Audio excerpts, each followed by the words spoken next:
November 11, 1944. Yokosuka Naval Arsenal, Tokyo Bay. The world's largest warship moved into the water under a shroud of secrecy. The Imperial Japanese Navy's newest pride, the aircraft carrier Shinano, displaced 72,000 tons, heavier than any carrier ever built, heavier even than the battleships that had defined Japan's naval supremacy. She was the third of the Yamato-class hulls, originally laid down in 1940 as a battleship, but after the catastrophe at Midway in June 1942, the unfinished hull was radically altered. The Japanese Admiralty had concluded that future decisive battles would be fought in the skies. Shinano would not carry 9 18.1-inch guns like her sisters Yamato and Musashi. Instead, she would carry the future of Japan's naval air arm. The launch was unlike any other. No great fanfare, no reporters, no massing of school children or celebratory speeches. The ceremony, such as it was, took place in silence. The arsenal's gates were locked, the shoreline patrolled by armed guards. Only officers with special clearances were permitted to attend. Official documents recorded her launch at 1830 hours, long after sunset, to conceal her silhouette from American reconnaissance aircraft that prowled Japan's coastlines daily by late 1944. Floodlights illuminated the massive hull, its grey plates streaked with primer, welders still working frantically even as the ship inched down the slipway. Sparks showered into the darkness, a reminder that the ship was not truly finished. Shinano represented both hope and desperation. At 265 metres long, with an armoured flight deck more than 80 millimetres thick, she was designed to withstand punishment no other carrier could endure. Her hangars were massive, capable of supporting up to 120 aircraft, though at the time of her launch no such air group had been assigned. Her propulsion system, 4 sets of geared turbines driving 12 boilers, could generate 150,000 horsepower and push her through the sea at 27 knots. She was meant to be more than a carrier. She was conceived as an armoured fortress at sea, a mobile bastion capable of absorbing the kind of bomb and torpedo strikes that had doomed Japan's carriers at Midway. And yet, beneath the armoured deck plates, reality looked different. Shinano's construction had been accelerated, every step shadowed by the pressure of American advance. By November 1944, U.S. carrier task forces had already struck the Philippines, and B-29 bombers were attacking Tokyo itself. The Yamato-class dry dock could not be left idle. The Admiralty ordered that Shinano be completed at top speed, not as a full fleet carrier with a trained wing, but as a support carrier, a floating workshop and supply depot for other carriers at sea. Her conversion was a compromise born of urgency, not a carefully engineered design. Naval architects knew the dangers. Critical compartments remained unfinished. Thousands of weld seams had not been pressure tested. Ventilation ducts, water mains, and power conduits were incomplete. More ominously, of her 1,400 watertight doors, fewer than half were installed by November. The principle of compartmentalization, the very design that gave battleships survivability, was therefore fatally compromised from the outset. Eyewitnesses later recalled the strangeness of her departure. One shipyard worker, interviewed after the war, remembered, "She was magnificent, yes, but also raw. You could smell the fresh paint, hear the hammering inside her even as she floated. We whispered among ourselves that she was a giant with weak knees." The Admirals, however, viewed her differently. To them, she was the answer to America's Essex-class production. In 1944, the United States was launching carriers at a rate Japan could not comprehend. 24 Essex-class hulls by war's end, each of them fast, modern, and air-wing ready. Japan could not hope to match numbers, so they built for invulnerability. Shinano was the embodiment of this idea. Her flight deck armour was thicker than the belt armour of some cruisers. Her massive displacement promised stability in rough seas. Her magazines were arranged deep within her hull, protected by Yamato-class armour plating. Admiral Toyoda Suemu, commander-in-chief of the combined fleet, confided to his staff that Shinano would be Japan's flagship of the future, the ship that would anchor the next decisive battle. He believed she could survive punishment long enough for her aircraft, and those she supported, to cripple the enemy. To the Navy Ministry, her mere existence proved that Japan remained capable of producing capital ships even under constant bombardment. She was not just steel and rivets. She was morale, symbol, and defiance. But symbols cannot escape physics. The records of the Yokosuka arsenal show clear evidence of haste. Pressure tests of bulkheads were skipped. Completion reports noted temporary fittings in dozens of compartments. Even the very flight deck that was supposed to protect her from bombs was not fully reinforced. Welding gangs worked around the clock, but by November they were racing against not just deadlines, but against the very collapse of Japan's war industry. American submarines prowled off Honshu. B-29s flew overhead. Each day she remained in dock was another day exposed to possible air raid. Her admirals chose speed over thoroughness. In the official launch log, the words appear almost defiantly. Shinano floated at 1835 hours. The world's greatest carrier enters service.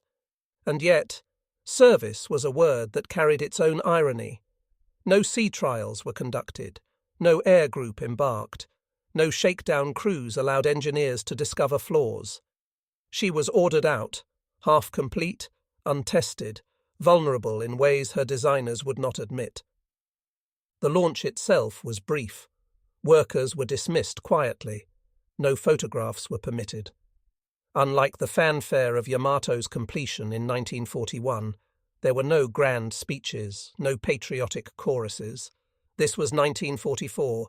Japan no longer had the luxury of ceremony. They had only the urgency of war. Those who watched her glide into Tokyo Bay that night remembered both awe and unease. Her silhouette dwarfed the surrounding destroyers. She seemed like an island moving across the water, an armoured citadel that could shrug off any enemy attack. Yet the clang of hammers from within, the sight of scaffolding still clinging to her flanks, told another story. She was not ready. Unfinished steel, untested bulkheads, and haste would become her undoing. For the Admirals, however, November 11th was a triumph. In their eyes, Shinano had risen from the slipway as the answer to America's domination of the Pacific. They believed she was unsinkable. They believed she was their flagship of the future. And they never imagined that in just 18 days she would be gone. November 28th, 1944. 2,000 hours. Western Pacific, 150 miles south of Honshu. The Yamato-class submarine USS Archerfish slid silently through black waters. Commander Joseph Enright, 35 years old and recently restored to command after a career setback, leaned over the periscope. He was looking for opportunity, not destiny. Enright had taken Archerfish on patrol only weeks earlier, and thus far the voyage had yielded nothing. No convoys, no merchantmen, no escorts. For a submarine skipper in 1944, the greatest disgrace was to return empty-handed. Enright was determined not to let that happen. At 20:10 hours, his radar operator reported a contact, a large surface vessel bearing 345 degrees, range 12 miles. Enright ordered a slow turn to shadow. Within minutes, Archerfish's lookouts could make out the silhouette, long, broad, high-sided. At first glance, it seemed to be a tanker or perhaps a battleship under tow. The ship was steaming south, screened by destroyers, but her pace was modest, 18 knots, not the 25 or 27 that fleet carriers usually maintained. Enright's first impression, a giant target. But what exactly was it? Archerfish had stumbled into something extraordinary. For the next 6 hours, Enright manoeuvred carefully. Every time the submarine tried to cut inside for a firing solution, the escorts changed course. The ship zigzagged methodically, altering bearing every 20 minutes, a standard anti-submarine measure. Enright grew frustrated. The vessel seemed to be aware of submarine danger, but was unwilling to alter its general course southward. At 2,200, the radar image confirmed its enormity. This was no tanker. This was a capital ship. Enright's crew began to whisper, "a carrier." But which? The last known Japanese carriers had been mauled at the Battle of Leyte Gulf a month earlier. Zuikaku had been sunk. Shokaku and Taiho were gone. The idea that Japan had another carrier, larger than the rest, seemed almost unbelievable. Still, Enright trusted his instincts. "Gentlemen," he told his officers, "whatever she is, she's worth every torpedo we have." The vessel was indeed the Shinano. Launched only 17 days earlier, she was sailing from Yokosuka to Kura Naval Base for final fitting out. On board were 2,400 men, crew, yard workers and officers. She carried no air wing, only supplies, parts, and dozens of Yokosuka MXY-7 Oka suicide rockets, crated for transport. Her escort consisted of 3 destroyers, Isokaze, Yukikaze, and Hamikaze. Admirals believed this was sufficient, given the belief that Shinano's armour made her virtually unsinkable. Captain Toshio Abe, commanding officer of Shinano, was under strict orders. Avoid combat, conserve speed, reach Kure. His crew was barely trained, his watertight doors incomplete, his compartments half-sealed. But secrecy demanded haste. Every hour she lingered near Tokyo Bay was an hour at risk of American bombing. Abe knew Shinano was not ready, yet he also believed she was indestructible. By midnight, Enright had positioned Archerfish ahead of the zigzag. His plan was textbook. Wait for the carrier to cross his bow, fire a full spread, then dive deep. The risk was enormous. Japanese destroyers were still efficient submarine hunters, their depth charges lethal. But to pass on this target was unthinkable. At 0250 hours, November 29th, the opportunity came. The great shadow of Shinano filled the periscope lens. Enright estimated her length at more than 850 feet, longer than the American Essex class. She was moving at 18 knots, heading almost directly into his firing line. Enright steadied the periscope, issued his orders. Set depth 10 feet, 6 fish, spread. The torpedoes, Mark 14 steam types, had a troubled history. In 1942 they ran erratic, often duds. But by 1944 their flaws had been corrected. Enright was gambling his career that these 6 would run true. At 0317 hours, Archerfish shuddered as the last torpedo left the tubes. Enright ordered a crash dive. Seconds later, the sonar operator reported impacts. 1, 2, 3, 4, then silence. On Shinano's bridge, Captain Abe felt the first shock at 0318. 4 explosions thundered along the starboard side. Bulkheads groaned, lights flickered, alarms wailed. The carrier heeled 5 degrees to port. Reports flooded in, flooding near boiler rooms, ruptured aviation fuel lines, smoke in the hangars. At first, Abe remained calm. Shinano was armoured for precisely this scenario. 4 torpedoes could not sink 72,000 tons of steel. Damage control teams were dispatched, pumps engaged. The destroyers dropped depth charges astern, forcing Archerfish to remain deep. But within minutes, the situation deteriorated. Water rushed through unfinished seams. The half-installed watertight doors could not seal properly. Fire mains failed. Flooding spread across compartments far faster than anyone had imagined. At 0400, engineers reported starboard boiler rooms shutting down. The ship slowed to 10 knots. By 0430, the list increased to 10 degrees. Abe ordered counterflooding, but the pumps lacked pressure. Welding torches had been left behind, still attached to bulkheads, water pouring through around them. Every weakness of rushed construction was now laid bare. Deep below, Enright listened as depth charges pounded the sea. None struck close. By dawn, Archerfish surfaced cautiously. Radar showed the carrier slowing, turning in a broad arc. At 0730, the blip faded. Enright believed she had sunk, but confirmation would take months. For now, he recorded the patrol log. 4 hits observed. Large aircraft carrier damaged, possibly sunk. For Enright, redemption had come in the shape of the largest ship ever built by Japan. On Shinano, damage spiraled out of control.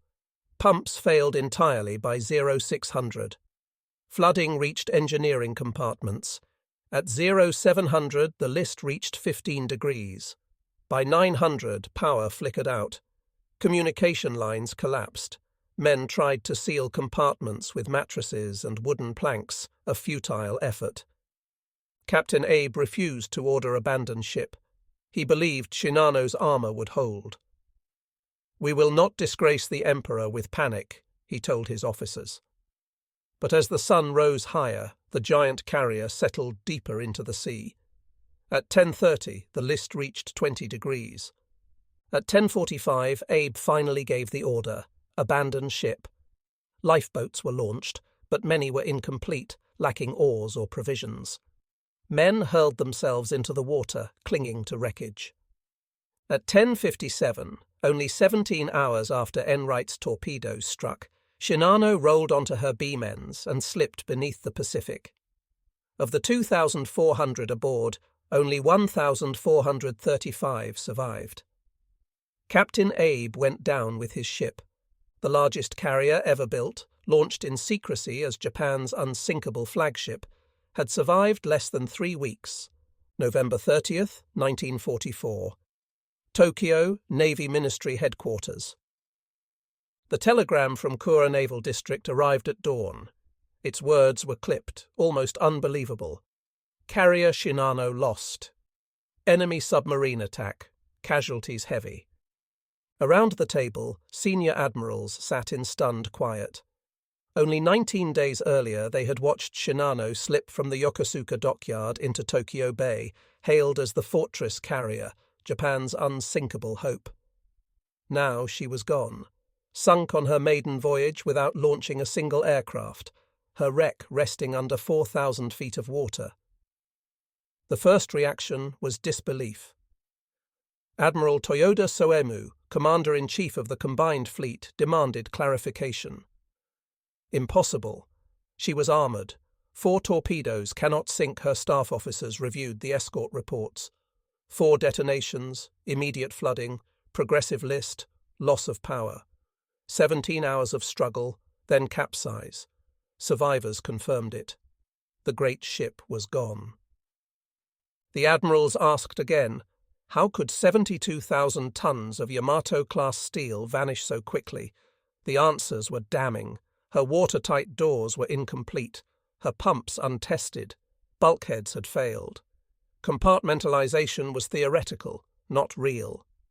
In the rush to launch, her hull had been trusted to survive what it was never prepared to withstand. A staff officer whispered the unthinkable. She was finished in haste, and so she was lost in haste. The Navy Ministry issued no public statement. Newspapers were forbidden to print the story. To admit the loss of Shinano would have been to admit weakness, industrial failure, and deception. Japan's people were told nothing. Official naval records listed her as still fitting out. Even within the fleet, knowledge was restricted.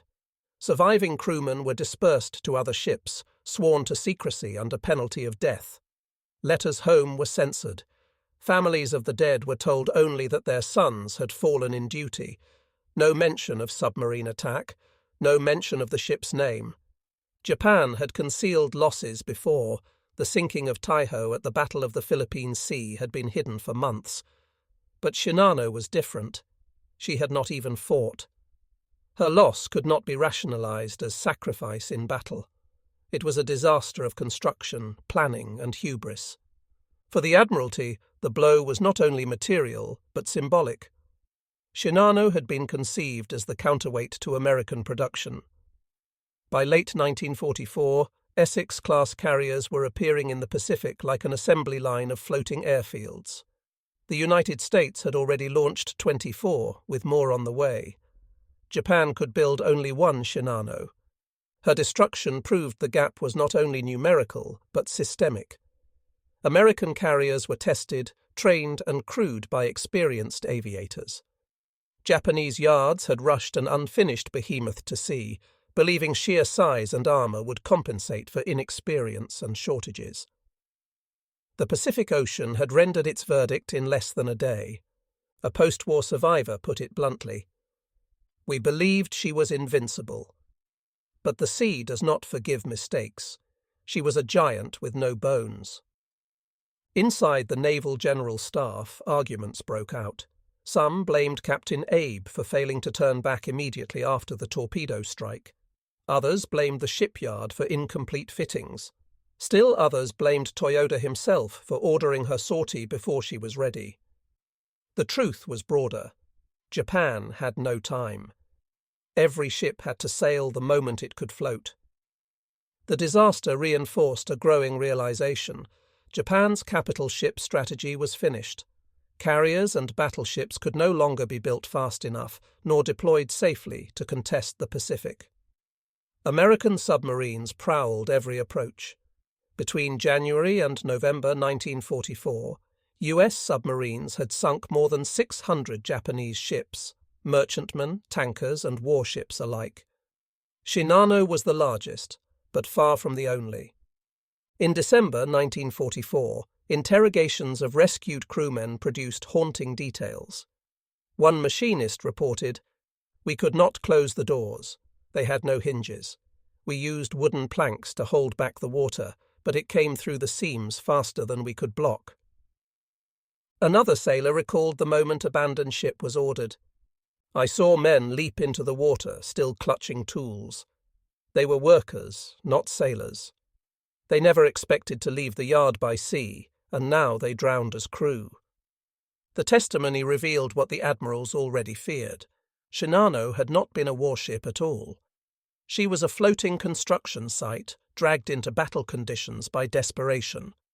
For months, the Allies themselves did not know what Archerfish had sunk. Enright reported a large aircraft carrier destroyed, but US intelligence doubted it. They knew of no carrier that size still afloat. Only after the war did the scale become clear that a single submarine had dispatched the largest carrier ever built. In Japan, meanwhile, the silence deepened. Survivors carried their memories quietly, forbidden to speak. Families wondered why their sons' deaths were never publicly honoured. The name Shinano was spoken only in whispers, as if the ship's very existence had become shameful. The most bitter irony was that Admiral Yamamoto, architect of Pearl Harbor, had once warned against Japan's reliance on superweapons. "The United States can build carriers faster than we can sink them," he said. Yet even after Midway, Japan persisted in believing that one great ship could alter destiny. Shinano embodied that delusion. Her loss confirmed that Japan's industrial base was broken, its naval strategy bankrupt. But in the winter of 1944, the Admirals could not admit it openly. Instead, they clung to silence, issuing orders for more kamikaze sorties, more desperate attacks, while the ocean floor of the Philippine Sea kept its secret.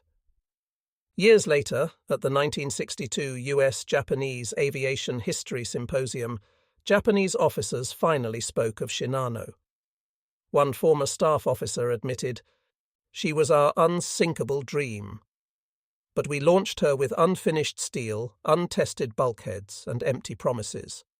She was sunk not only by American torpedoes, but by our own haste and our own blindness." In 1944, however, such words could not be spoken. In Tokyo, the telegram was folded, filed, and locked away. Official records marked the loss as classified. The silence was total. And so the largest carrier in the world passed not into legend, but into secrecy, a secret too heavy even for the sea to keep forever. December 15, 1944. Guam, U.S. Pacific Fleet submarine base. The battered but triumphant USS Archerfish tied up at Apra Harbor after a 53-day patrol. Commander Joseph F. Enright, trim, bespectacled, and quiet by nature, carried under his arm a patrol log with a single extraordinary claim. His submarine had sunk a large Japanese carrier. The base intelligence officers were skeptical. The U.S. Navy tracked Japanese carrier losses obsessively. By late 1944, their known inventory was slim. Zuikaku destroyed at Leyte Gulf, Taiho sunk at the Philippine Sea, Shokaku lost off the Marianas. American analysts believed only a handful of light carriers remained afloat. So when Enright reported firing 6 torpedoes and scoring 4 hits on a capital carrier more than 800 feet long, they raised their eyebrows. "Joe," one senior officer told him, "there aren't any Japanese carriers left to sink." Enright did not argue. He simply pointed to the radar plots, periscope sketches, and crew testimonies. The target had towered above the ocean, its silhouette unlike any tanker or battleship. The torpedo wakes had struck home. Explosions had reverberated through the hull. The vessel had slowed, listed, and eventually disappeared.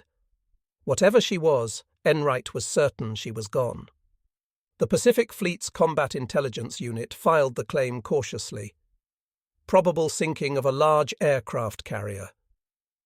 Without confirmation, they could not award Enright full credit. Submarine captains were notorious for overestimating tonnage sunk, and Japanese censorship left few avenues for verification. Enright himself felt a pang of doubt. He had been removed from command once before, early in the war, for hesitating to take a shot. His reinstatement on Archerfish was a second chance. Now he had claimed perhaps the greatest single submarine kill of the war, but without proof. If he was wrong, he feared his career would collapse again. Yet his crew believed. Lieutenant Commander John G. Jack Grady, executive officer, told interrogators flatly, "I saw her. That was no tanker. That was a carrier, bigger than any Essex. We hit her. She died." In February 1945, U.S. analysts compared Enright's sketches with aerial reconnaissance photographs taken before the war. The outlines matched the mysterious third Yamato-class hull, known to be under conversion at Yokosuka. The Japanese had kept her secret, but fragments of intelligence suggested a supercarrier was nearing completion. Suddenly, Enright's claim seemed plausible. By spring 1945, the U.S. Navy credited Archerfish with the sinking of a 59,000-ton carrier, a conservative estimate, but enough to justify commendation. Enright received the Navy Cross, the nation's second highest award for valor. His crew shared in a presidential unit citation. The patrol that had begun in frustration ended as one of the most celebrated submarine successes of the Pacific War. Still, the full truth, that Archerfish had sunk Shinano, the largest carrier in history, remained unknown. Only after the Japanese surrender in August 1945 did captured documents and prisoner interrogations confirm the ship's identity and fate. By the time of Shinano's sinking, U.S. submarines had already strangled Japan's war economy. Although they comprised just 2% of the Navy's personnel, they sank more than 55% of Japan's merchant tonnage. Tankers, freighters, and troop ships fell victim daily. By late 1944, Japan was reduced to burning pine roots for aviation fuel and rationing rice at home. But warship kills were rare trophies. Submarines usually hunted logistics, not capital ships. The destruction of Shinano was therefore both practical and symbolic. It eliminated a potential threat before it could fight, and it proved that even Japan's most ambitious engineering marvels could not survive the silent menace beneath the sea. One Pacific Fleet dispatch summarized it bluntly. Enemy flagship carrier sunk by submarine. Largest single warship loss to submarine attack in naval history. For the 80 men aboard Archerfish, the sinking became a defining memory. At reunions in the 1960s and 1980s, they spoke of the night chase with pride. Chief torpedoman William Walker recalled, "We'd been out for weeks with nothing. The skipper was worried, you could see it. Then that giant came up on the scope, and suddenly we had the chance of a lifetime. When those hits went off, we knew we'd done something big, even if nobody else believed us yet. Enright himself remained modest. In interviews after the war, he insisted, "I just did my duty. We found a target, we attacked, and we were fortunate. The credit belongs to my crew. They believed when others doubted." In late 1945, Allied translator and interpreter section (ATIS) teams interrogated surviving Japanese officers. Among them were crewmen from Shinano, who finally told the story. The unfinished fittings, the flooding, the 17-hour struggle, the order to abandon ship. American intelligence officers were astonished. The ship had been far larger than Enright ever estimated, 72,000 tons, nearly 20,000 more than the Essex class. No submarine had ever destroyed a warship so massive. The sinking instantly entered the record books as the largest warship ever sunk by submarine. At the 1962 U.S.-Japanese Aviation History Symposium, Japanese naval historians admitted the scale of the disaster. One wrote, "We believed armor could compensate for numbers. Shinano was our last illusion. Her loss ended that belief." For the Japanese admirals, Shinano's destruction was so humiliating that it was buried in silence until after the war. For the Americans, it became proof of submarine effectiveness and of the folly of superweapons built in desperation. Daniel Hallman, in his later study Killing Yamamoto and Related Works, observed, "Where Yamamoto himself had been hunted by air power in 1943, Shinano was undone by submarine power in 1944. In both cases, secrecy and prestige could not protect Japan's icons from the patient reach of American intelligence and persistence. For Enright and Archerfish, the victory stood as redemption. A captain once doubted had claimed the most spectacular submarine kill of the Pacific War. A crew weary of empty patrols had written themselves into history, yet even in triumph, the story carried an edge of tragedy. The 900 dead aboard Shinano were mostly young sailors and yard workers, men with little training, swept into the sea by decisions made far above them. And for Japan's naval leadership, the loss foreshadowed the total unravelling of the fleet. Within months, Yamato herself would steam on her one-way mission toward Okinawa, another giant, doomed by the same imbalance of haste, desperation, and overwhelming American power. August 1945, Tokyo Bay. As the Japanese delegation signed the instruments of surrender aboard the USS Missouri, the once mighty Imperial Navy lay in ruins. Only fragments of its proud fleet remained, rusting hulks in Kure, shattered cruisers in Sasebo, the ghostly wreckage of battleships beached in shallow harbours. Yet one loss remained conspicuously absent from official Japanese announcements: the sinking of Shinano. Unlike the celebrated death rides of Yamato and Musashi, Shinano's fate had been buried in secrecy from the moment she slipped beneath the waves. Her existence had barely been acknowledged outside the highest naval circles. Now, even in defeat, surviving admirals hesitated to reveal that the world's largest carrier had gone to the bottom on her maiden voyage without launching a single aircraft. Of the 2,400 officers, sailors, and yard workers aboard Shinano, roughly 1,435 survived. They were picked up by escorting destroyers and taken to Yokosuka. Immediately, they were sworn to secrecy. Admiral Toyoda, chief of the combined fleet, ordered that no public word of the loss was to be released. The survivors were dispersed to other units, their mouths sealed by loyalty oaths and shame. One petty officer later recalled in a post-war interrogation, "We were told the ship had never existed. We could not speak of her, even to our families. It was as if those who drowned had died on a ghost vessel." The secrecy endured even after the war. Many survivors returned home without explanation for their injuries or absence. Families of the dead received vague notices of lost at sea, with no mention of Shinano. For decades, the story lingered as rumor among naval veterans, whispered but never confirmed. The truth emerged slowly. During interrogations in late 1945, Allied intelligence officers confronted Japanese admirals with Enright's patrol report. At first, the officers denied that such a ship had existed. But captured construction records from Yokosuka told a different story. Eventually, under questioning, surviving dockyard engineers admitted the scale of the project.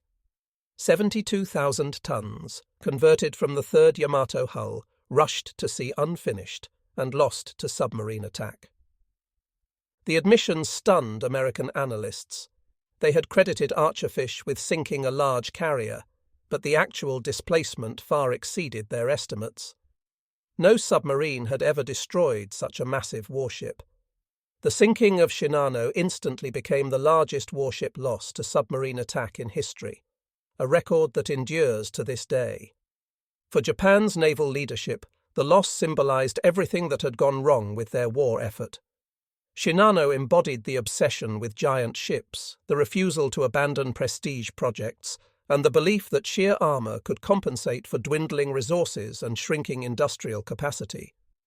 Vice Admiral Jisaburo Ozawa, Japan's last operational fleet commander, remarked bitterly in 1946, "We built a castle on sand."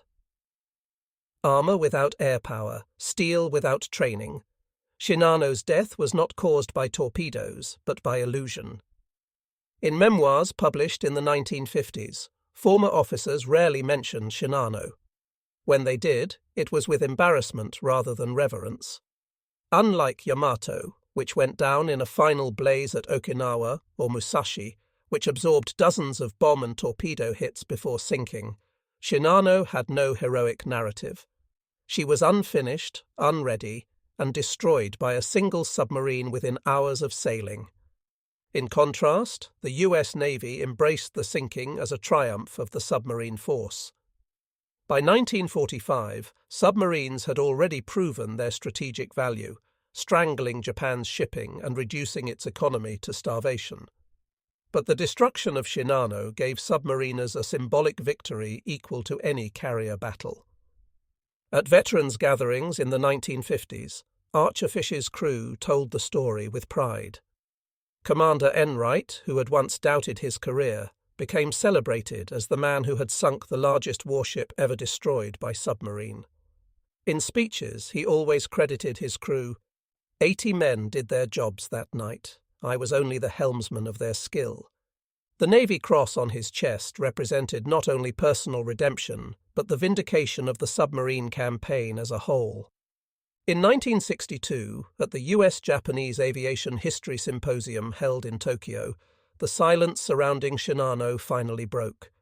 Japanese naval historians, speaking to their American counterparts, confirmed openly for the first time that Shinano had existed, and that Archerfish had indeed sunk her on November 29, 1944. The revelation astonished many attendees. American historians rushed to update their records. Japanese survivors, some of whom attended quietly, wept as they heard their ship named at last.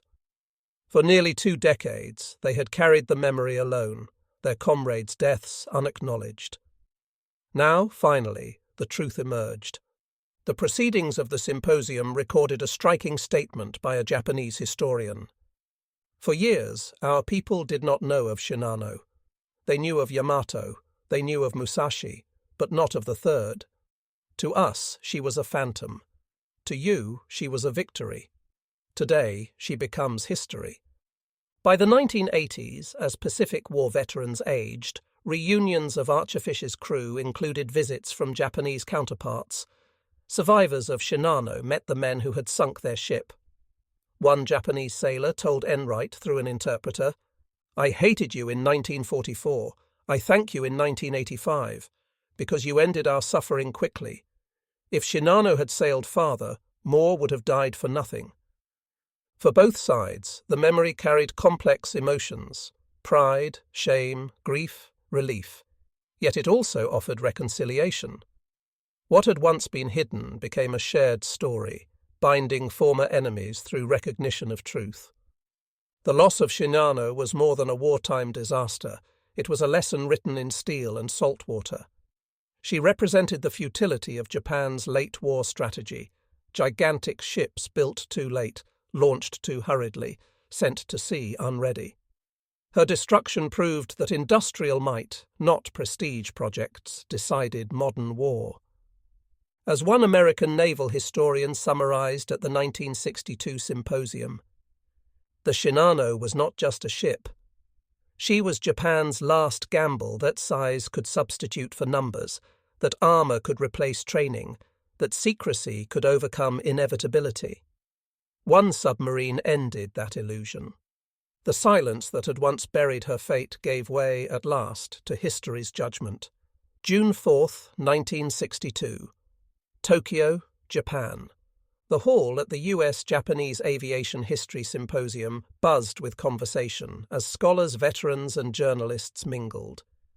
For nearly 2 decades, the sinking of Shinano had been little more than rumour outside specialist circles. That morning, the silence finally broke. Japanese naval historians stood before their American counterparts and acknowledged openly Shinano had existed, and she had been sunk by the submarine USS Archerfish on November 29, 1944. The news reverberated through the press. Headlines in Tokyo described "the secret carrier sunk before battle."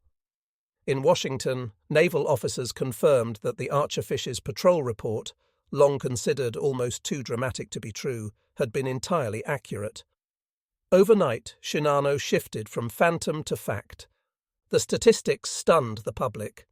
At 72,000 tons displacement, Shinano was by far the largest aircraft carrier in history at the time, eclipsing even the US Navy's Essex class.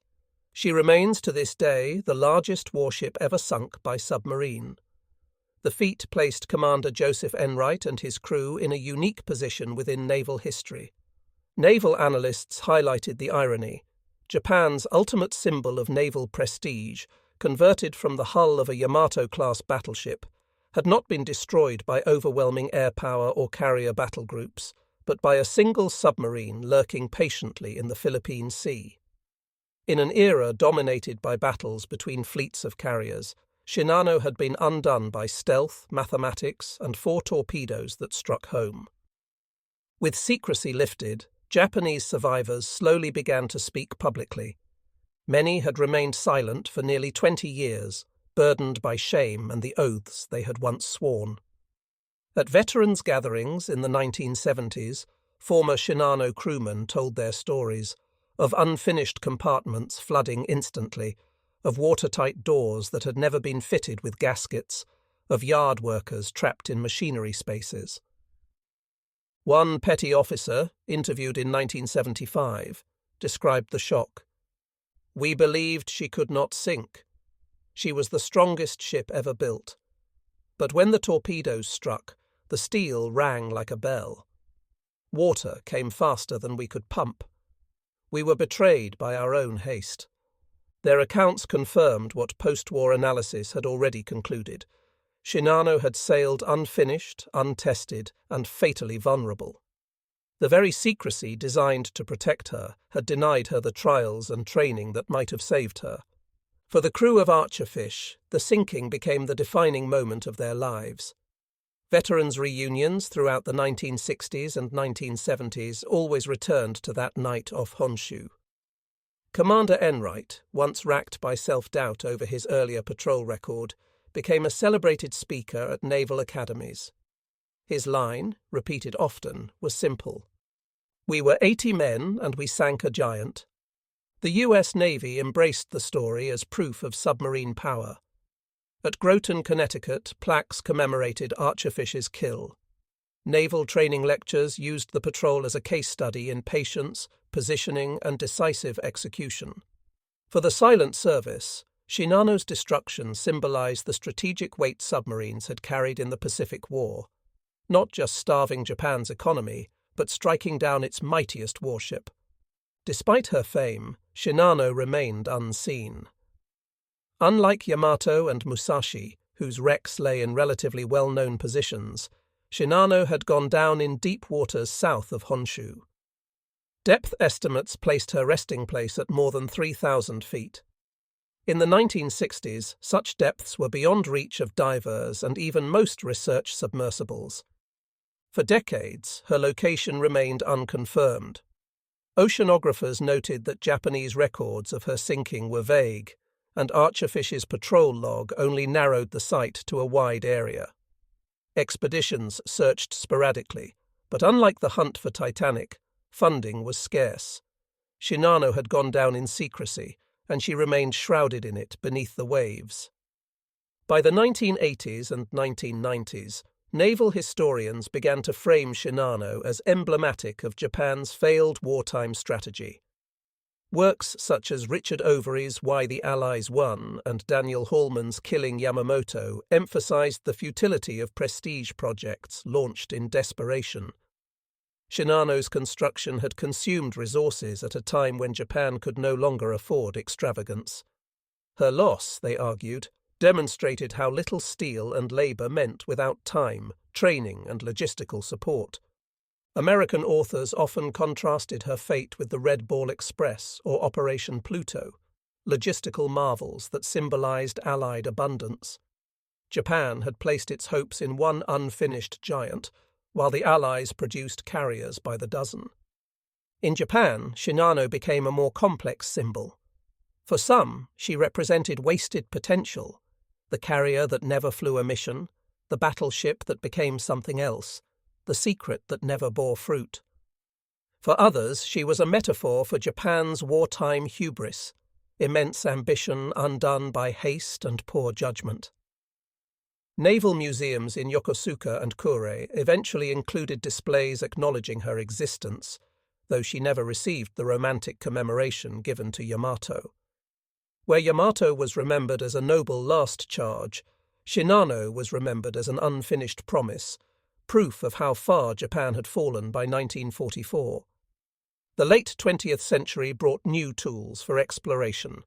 Side-scan sonar, deep-sea submersibles, and remotely operated vehicles expanded the possible. In 1985, Robert Ballard's discovery of Titanic sparked public fascination with wreck hunting. Expeditions targeted Musashi, Yamato, and other lost giants of the Pacific. Shinano remained elusive. Depth, currents, and imprecise records hindered every attempt. As late as the 2000s, her wreck had not been located. Some speculated she might never be found, her position too deep, too uncertain, her remains perhaps scattered by implosion or mudslide. But even unseen, she loomed large in the imagination of naval enthusiasts. Illustrations and models proliferated. Documentaries dramatized her final voyage. The absence of photographs lent her mythic quality, a ghost carrier, largest of her kind, entombed in darkness. The enduring lesson of Shinano transcends her steel. She is studied today not for what she accomplished, but for what she represented. A colossal investment that never bore fruit, a ship launched into war unready, a symbol of a nation blinded by its own illusions. For modern navies, her story carries warnings. Size cannot substitute for readiness. Secrecy cannot replace training. Prestige projects are no defense against industrial imbalance. At the 1985 Pacific Theater Veterans Reunion in Hawaii, a Japanese survivor and an American submariner shook hands on stage. The Japanese sailor said quietly, "We thought she was unsinkable. You proved she was not even finished." The American replied, almost apologetically, "She should never have sailed." But when she did, we were waiting. Today, Shinano rests somewhere deep in the Philippine Sea, her hull crushed by pressure, her steel home to silent marine life. She lies as the largest warship ever sunk by submarine, the only member of her class, the ghost of Japan's wartime dreams. Visitors to Yokosuka's Naval Museum still ask, why was she lost so quickly? The answer is etched in history's arithmetic: unfinished compartments, untested bulkheads, 4 torpedoes, and a war already lost. Shinano never launched an aircraft, never fired her guns, never fulfilled her intended role. Yet in her failure, she became immortal, a cautionary monument to hubris, haste, and the supremacy of logistics over illusion. December 1944. Pearl Harbor, territory of Hawaii. The U.S. Navy's Victory Credits Board examined Commander Enright's patrol report. 6 torpedoes fired, 4 confirmed hits, 1 Japanese carrier sunk. The patrol log gave no displacement figure. Analysts conservatively credited Archerfish with sinking a carrier of about 30,000 tons, comparable to an Essex class. It would take post-war interrogation and captured records to reveal the truth. Shinano had displaced nearly 72,000 tons when she sailed from Yokosuka. Not just the largest aircraft carrier in history at that moment, but the largest warship ever destroyed by submarine attack.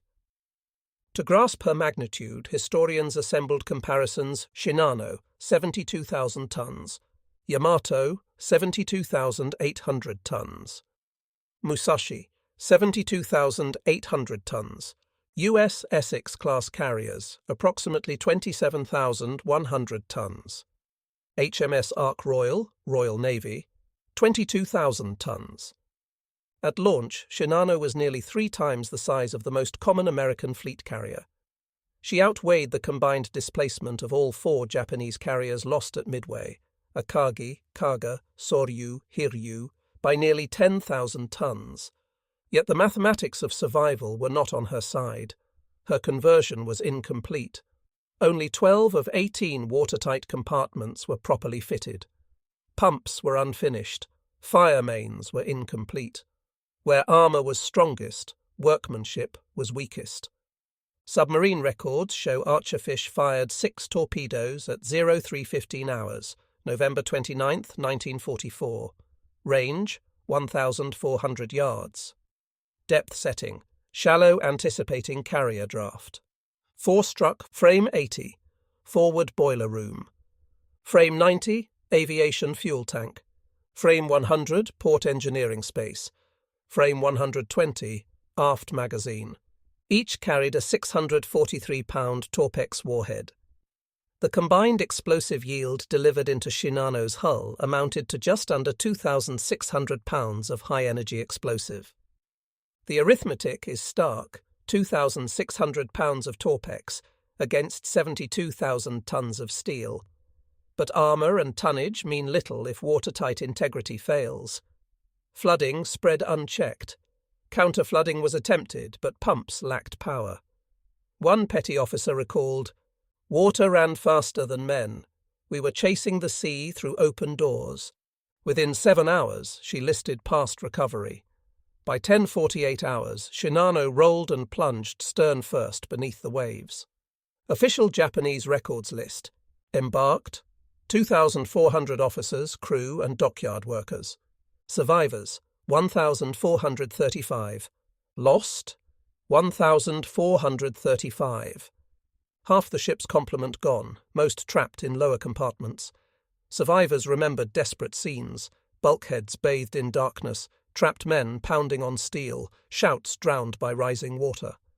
A survivor later admitted, "The ship was too new. We did not know her paths. Men became lost in her own corridors." For the Japanese Navy, it was not just a loss of steel, but of men and morale, the erasure of their secret flagship. By the war's end, U.S. submarines had sunk over 1,300 Japanese merchant ships totaling 5.3 million tons, and nearly 700 naval vessels totaling 1.2 million tons. Barely 2% of the U.S. Navy's personnel sank more than half of all Japanese shipping destroyed in the war. The arithmetic is cold. Submarines, 52 U.S. boats lost. Japanese merchant marine, 8 million tons sunk. Ratio, 1 submarine for every 153 ships destroyed. Archerfish's kill stood alone. No other submarine destroyed a warship of comparable size. Her single attack accounted for more tonnage than some entire submarine flotillas achieved across the war. Japan built 3 Yamato-class hulls. The plan had been for invincible battleships that would terrify the US Navy. But the numbers turned traitor Yamato, sunk by 11 torpedoes, 6 bombs, Operation Tengo 1945. Musashi, sunk by 19 torpedoes, 17 bombs, Battle of Leyte Gulf 1944. Shinano, sunk by 4 torpedoes, never completed, November 29, 1944. The irony is sharp. The class designed to withstand overwhelming attack succumbed each time, to mass air power in 2 cases, to 1 submarine in the 3rd. The tonnage arithmetic left no escape. Resources consumed, nearly 200,000 tons of steel. Operational use, negligible. Net contribution to victory, 0. While Japan poured effort into 3 giants, America produced at scale. 24 Essex-class carriers launched, 17 commissioned by 1945. 122 escort carriers built. Over 1,000 destroyer escorts and submarines combined. Against 1 Shinano, there were dozens of Essex-class carriers, each proven, each tested, each able to carry 90 to 100 aircraft. An American naval historian later summarized, "Shinano was not a warship. She was an arithmetic error. Every ton in her hull might have built aircraft, escorts, tankers. Instead, it built a ghost." The Battle of Midway destroyed 4 Japanese carriers in June 1942. By late 1944, Japan had lost 11 more. No amount of secrecy or steel could replace those flight decks. Shinano's promise was to be a floating arsenal, a mobile workshop, a flagship unsinkable. But numbers, of aircraft, of escorts, of submarines prowling the seas, stripped away illusion. The balance sheet reads, promised 72,000 tons of invincibility. Delivered 17 hours at sea. Cost 1,435 lives. Result, 1 more wreck on the ocean floor.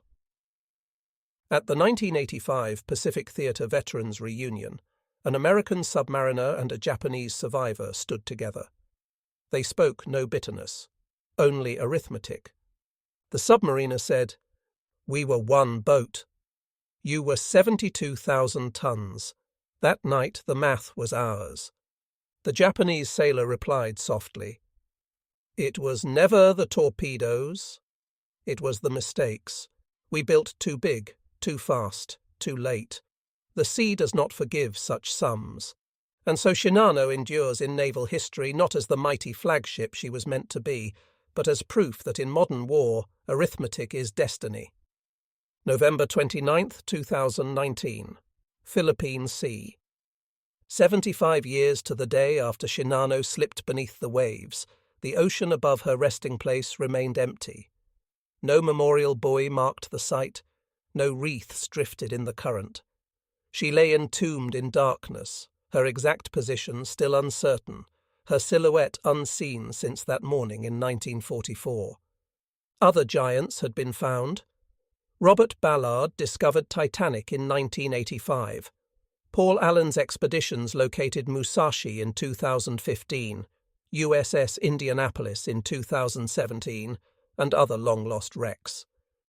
But Shinano eluded all searches. Depth, shifting seabed, and imprecise records conspired to guard her secret. In naval museums, Shinano occupies an uneasy place. At the Yamato Museum in Kure, visitors admire models of Yamato and Musashi, symbols of sacrifice and the tragedy of Japan's last battles. Shinano appears only in text, a note in exhibits about wartime shipbuilding. No great diorama, no reverent mural. Japanese historians often call her the carrier that never was.